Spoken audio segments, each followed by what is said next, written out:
दोस्तों हम आज की इस इंपॉर्टेंट वीडियो को शुरू करें उससे पहले आप भारतीय इसरो के लिए कमेंट बॉक्स में जय हिंद जरूर लिखिएगा। बड़ी खबर ये है कि भारतीय इसरो ने उस न्यूक्लियर पावर स्पेस मिशन की शुरुआत कर दी है जिसमें हम कई ऐसी सैटेलाइट्स बनाएंगे जिसके लिए कभी अमेरिका के सामने हाथ फैलाया जाता था। जी हाँ, आपको याद होगा जब भारत का कारगिल युद्ध हुआ तब हमने अमेरिका से जीपीएस की इंफॉर्मेशन मांगी थी और उस लोकेशन का सैटेलाइट डेटा मांगा गया, लेकिन अमेरिका ने भारत को साफ मुंह पर मना कर दिया कि ये कॉन्फिडेंशियल जानकारी हम आपको शेयर नहीं कर सकते हैं। अब इसके पीछे सीधे सीधे पाक प्रेम अमेरिका का झलक उठा और उन्होंने भारत को डेटा नहीं दिया। फिलहाल हम उतने कैपेबल हो चुके हैं कि अब अमेरिका से भी एक कदम आगे बढ़ते हुए न्यूक्लियर पावर्ड स्पेस मिशन की शुरुआत कर रहे हैं। तो वहीं दूसरी खबर भारत की अंतर्राष्ट्रीय कूटनीति से रूस पर लगे तमाम प्रतिबंध से, जहां पर भारत तैयारी तो कर रहा था कि रूस से कुछ और तेल खरीदा जाएगा, लेकिन अमेरिका ने जिस तरीके से नाकाबंदी करनी शुरू कर दी है पूरे ओशियन के अंदर, अब लगता नहीं कि भारत तेल खरीद पाएगा, क्योंकि हम तीसरे रास्तों के जरिए तेल खरीद रहे थे और वो सारे तेल सप्लाई अमेरिका ने घेर घेर करके बंद करनी शुरू कर दी है। कुछ रूसी तेल टैंकर समुद्र में घेरे जा चुके हैं। जानते हैं सारी डिटेल्स आज के इस वीडियो में। यदि आपको हमारा काम पसंद आए तो वीडियो को लाइक, चैनल को सब्सक्राइब जरूर कीजिएगा, क्योंकि आपका ये छोटा सा काम आप तक ये जरूरी और सही खबरें लाने में हमारी बड़ी मदद करता है। तो पहली खबर कुछ इस तरीके से कि क्या आपने सोचा है कि अगर हमें मंगल या फिर उससे और ज्यादा आगे जाना है तो उसके लिए भारत के पास मौजूद जो भी केमिकल रॉकेट इंजन है वो काफी नहीं है। इसरो अब एक ऐसे मिशन पर काम कर रहा है जो अंतरिक्ष के इतिहास को पूरी तरीके से बदल देगा। जी हाँ, भारत उस प्रोजेक्ट की शुरुआत कर रहा है जिसके बारे में कई देशों ने सोचना और उस पर काम करना शुरू किया है, लेकिन सफलता अभी भी किसी भी देश को नहीं मिल पाई है, और वो है भारत का nuclear powered space mission. ISRO चुपचाप परमाणु ऊर्जा के इस्तेमाल पर शोध कर रहा है ताकि गहरे अंतरिक्ष यानी कि डीप स्पेस में महीनों की जगह हफ्ते में पहुंचा जा सके। इसी के साथ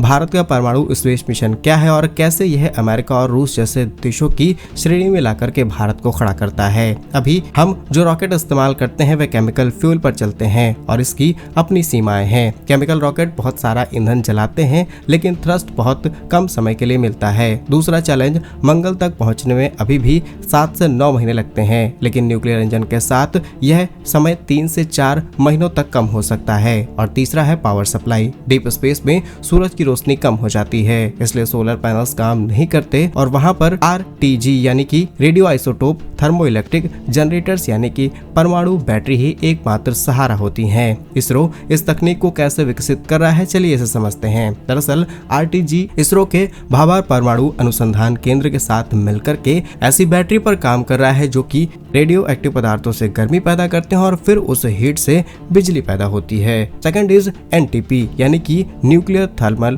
प्रोपल्सन। एक छोटा परमाणु रिएक्टर होता है जो कि हाइड्रोजन को बहुत उच्च तापमान पर गर्म कर सकता है, जिससे शक्तिशाली थ्रस्ट पैदा होगा। और तीसरा लक्ष्य है कि अगले 10 से 15 सालों में इसरो अपने इस डीप मिशन का उपयोग सक्सेसफुली करना शुरू कर देगा। इसी के साथ सवाल आता है कि परमाणु अंतरिक्ष तकनीक में आगे कौन है। पहला नाम है अमेरिका का। नासा ऑलरेडी ड्राको DRACO प्रोजेक्ट को शुरू कर चुका है जो कि न्यूक्लियर थर्मल रॉकेट पर काम कर रही है। और दूसरा नंबर भारत का है। क्या भारत का दृष्टिकोण कॉस्ट इफेक्टिव न्यूक्लियर मिशन का है। यह अपनी परमाणु ऊर्जा को एक्सपर्ट जो कि हमारे पास सिविल न्यूक्लियर प्रोग्राम के जरिए उसे और ज्यादा सस्ता बनाना है, और क्योंकि उपयोग अंतरिक्ष में कर रहे हैं तो हमें रूस और अमेरिका के बाद तीसरी बड़ी ताकत बना सकता है। लेकिन एक और सवाल कि क्या यह सुरक्षित है? शायद हाँ और शायद नहीं भी। लॉन्च के दौरान अगर रॉकेट फट गया तो क्या होगा? जवाब, इसरो के सेफ्टी प्रोटोकॉल में कंटेनमेंट वेसल का इस्तेमाल होता है जो कि परमाणु ईंधन को लीक होने से बचाता है। इसे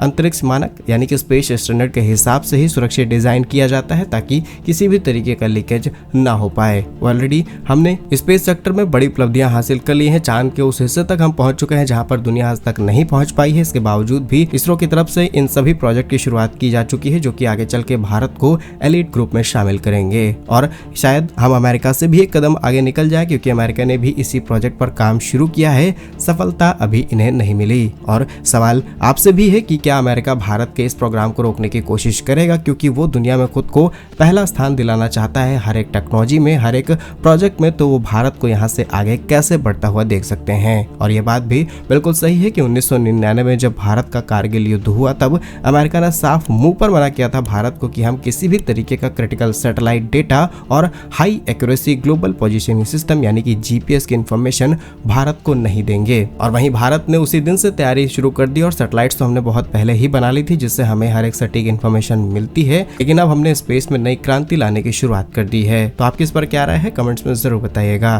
दूसरी खबर, क्या पुतिन का एक टैंकर अमेरिका की तेल नाकाबंदी को चुनौती देने वाला है? दरअसल रिसेंटली टाइम्स ऑफ इंडिया में छपी रिपोर्ट्स के अनुसार समुद्र में सनसनी फैल चुकी है। सी हॉर्स नाम का एक रूसी तेल टैंकर जिसमें कथित तौर पर करीब 2 लाख बैरल रूसी ईंधन लदा हुआ है, वो क्यूबा की तरफ बढ़ रहा है। अगर आप नहीं जानते तो क्यूबा अमेरिका का ही एक पड़ोसी देश है। कहने को तो एक छोटा सा आइलैंड है, लेकिन इस देश पर हमेशा से अमेरिका और रूस की नजर रही है। कभी यहाँ पर प्रो रशियन गवर्नमेंट आ जाती है तो कई बार प्रो अमेरिकन गवर्नमेंट, लेकिन अभी अमेरिका की पूरी नजर क्यूबा पर है और क्यूबा पर भी सत्ता कब्जाने की कोशिश की गई थी। और ये मामला तब सामने आया जब भारत ने हाल ही में रूस तेल पर अपनी खरीद की कटौती करनी शुरू कर दी है। क्या है टैंकर केवल क्यूबा की मदद कर रहा है या फिर अमेरिका के कड़ी प्रतिबंधों का टेस्ट कर रहा है? आज जानते हैं सारी डिटेल्स। दरअसल क्यूबा पर भी तमाम प्रतिबंध लगे हैं और क्यूबा का मोस्टली तेल सप्लाई यानी कि 80 to 90% वेनेजुएला से सप्लाई हो रहा था, लेकिन वेनेजुएला पर अमेरिका के कंट्रोल के बाद क्यूबा के लिए भी तेल संकट पैदा हो चुका है और क्यूबा से ही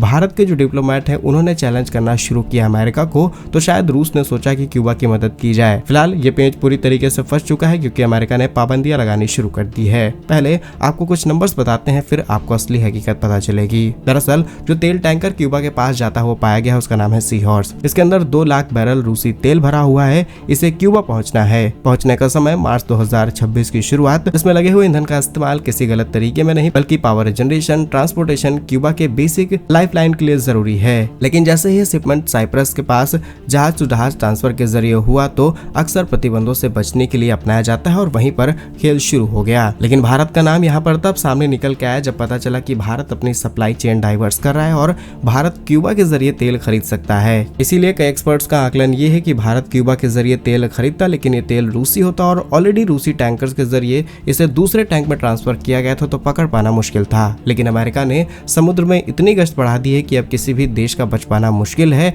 अगर वो रूस और ईरान के साथ व्यापार करता हुआ पाया गया तो उसे भी कई प्रतिबंध झेलने पड़ सकते हैं। और ऐसा नहीं है कि इससे नुकसान नहीं होगा, इससे अमेरिका को भी नुकसान होगा, लेकिन दूसरी तरफ अमेरिका को फायदा होगा। यदि अमेरिका इस टैंकर को नहीं रोक पाता है तो प्रतिबंध का असर कम हो जाएगा और ऐसे अवैध तेल supply chain global crude oil market के अंदर अनिश्चितताएं पैदा कर सकती हैं और प्राइस बढ़ सकते हैं। और दूसरी बात कि अमेरिका खुद वेनेजुएलियन तेल पूरी दुनिया में बेचना चाहता है, भारत को भी परमिशन दी गई है। तो भारत अगर रूस से डिस्काउंटेड प्राइस पर तेल खरीदता है और अमेरिका से थोड़ा सा कम डिस्काउंट पर भी तेल खरीदता है तो भारत को लगभग कीमतें उतनी ही पड़ रही हैं। अब देखते हैं कि भारत इस बैलेंसिंग एक्ट को किस तरीके से निभाता है और रूस के ऊपर चल रहे कड़ी प्रतिबंधों का असर रूस पर क्या पड़ता है और रूस इसका समाधान कैसे निकालता है वो तो आने वाले समय में पता चलेगा। फिलहाल अमेरिका की इस नाकाबंदी पर आप क्या सोचते हैं कमेंट्स अपने जरूर लिखिएगा। भारत के ऐसे ही वीडियोस पाने के लिए वीडियो को लाइक, चैनल को सब्सक्राइब जरूर कीजिए। वंदे मातरम, भारत माता की जय।